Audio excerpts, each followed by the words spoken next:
আচলতে আমাৰ অফিসত বহুত মহিলাগৰাকী আহে যাৰ সৰু বাচ্চা আছে।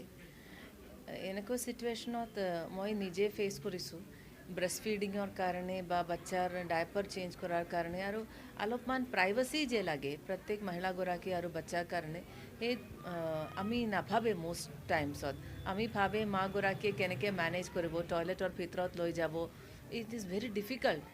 বহুত টাইম এইটো ছেল্ফ ৰেচপেক্টৰ এটা কথা আছে আত্মসন্মানৰ এটা কথা আছে যাৰ কাৰণে মহিলাগৰাকী ইউজুৱেলি সাফাৰ কৰে তাৰ কাৰণে আমি এটা সৰু আৰেঞ্জমেণ্টে আছে এটা ৰুম ইয়াতে আমি টয়লেট চাহিত এটা সৰু ৰুম আৰেঞ্জ কৰিছোঁ য'ত মহিলাগৰাকী আহি বহিব পাৰে ব্ৰেষ্ট ফিড কৰিব পাৰে আৰু বাচ্চাৰ বাকীবিলাক কাম যে আছে এইবিলাক কৰিব পাৰে আমি অনাগত দিনত আমাৰ ডিষ্ট্ৰিক্টৰ প্ৰত্যেক মানে অফিসত এইটো কৰাৰ কাৰণে চেষ্টা কৰিম আৰু পাব্লিক স্পেচেছতো এইটো কৰিবৰ কাৰণে চেষ্টা কৰিম আমি নাম দিছোঁ পখিলা বুলি